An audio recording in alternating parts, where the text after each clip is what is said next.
نحمد و نصلی علی رسول الکریم۔ حضور اقدس صلی اللہ علیہ وسلم نے اپنی زبان مبارک پکڑ کر ارشاد فرمایا کہ اس کو قابو میں رکھو۔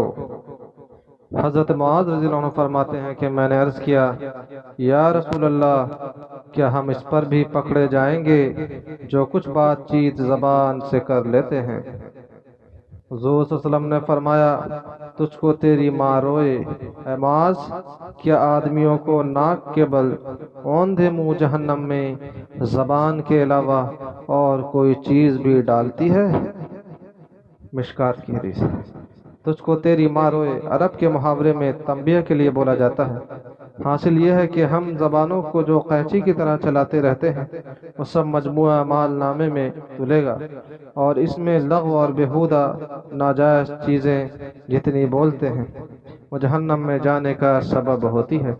ایک اور حدیث میں آیا ہے کہ آدمی اللہ جل شانہ کی خوشنودی کا کوئی کلمہ زبان سے نکالتا ہے جس کو وہ بولنے والا کچھ اہم بھی نہیں سمجھتا، لیکن حق تعالی شانہ اس کے کلمے کی وجہ سے اس کے درجے جنت میں بلند کر دیتے ہیں۔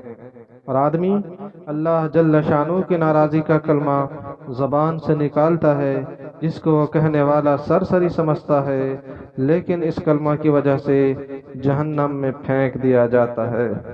ایک روایت میں ہے کہ جہنم میں اتنی دور پھینک دیا جاتا ہے جیسا کہ مشرق سے مغرب دور ہے۔ ایک اور حدیث میں حضور اقدس صلی اللہ علیہ وسلم کا پاک ارشاد ہے کہ جو شخص دو چیزوں کا ذمہ لے لے کہ بے محل استعمال نہیں کرے گا، ایک وہ چیز جو دو جبڑوں کے درمیان ہے یعنی زبان، اور دوسری وہ جو دو ٹانگوں کے درمیان ہے یعنی شرمگاہ، تو میں اس کے لیے جنت کا ضامن ہوں۔ ایک حدیث میں ہے کہ جہنم میں آدمیوں کو کثرت سے یہی دو چیزیں ڈالتی ہیں۔ ایک حدیث میں ہے کہ ایک آدمی کوئی کلمہ زبان سے نکالتا ہے اور محض اتنی غرض ہوتی ہے کہ لوگ ذرا ہنس پڑیں گے، تفریح ہوگی، لیکن اس کے وبال سے جہنم میں اتنی دور پھینک دیا جاتا ہے جتنی آسمان سے زمین دور ہے۔ حضرت سفیان رضی اللہ عنہ نے حضور اکرم صلی اللہ علیہ وسلم سے پوچھا کہ آپ کو اپنی امت پر سب سے زیادہ ڈر کس چیز کا ہے؟ حضور صلی اللہ علیہ وسلم نے اپنی زبان مبارک پکڑ کر فرمایا کہ اس کا۔ اس کے علاوہ اور بہت سی روایات میں مختلف عنوانوں سے یہ چیز وارد ہوئی ہے، ہم لوگ اس سے بہت ہی غافل ہیں۔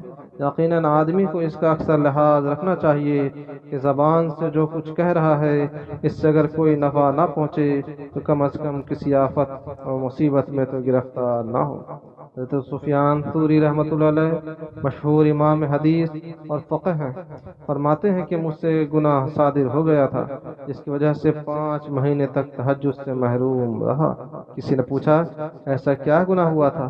فرمایا ایک شخص رو رہا تھا، میں نے اپنے دل میں یہ کہا تھا یہ شخص ریاکار ہے۔ یہ دل میں کہنے کی نحوست ہے، ہم لوگ اس سے کہیں زیادہ سخت لفظ زبان سے لوگوں کے متعلق کہتے رہتے ہیں اور بے وجہ کہتے رہتے ہیں، اور اگر اس سے مخالفت بھی ہو پھر تو اس کے اوپر بہتان باندھنے میں ذرا بھی کمی نہیں کرتے۔ اس کے ہر ہنر کو عیب اور ہر عیب کو زیادہ وقی بنا کر شہرت دیتے ہیں۔ اللہ تعالی ہم لوگوں کو کہنے سننے سے زیادہ عمل کی توفیق عطا فرمائے۔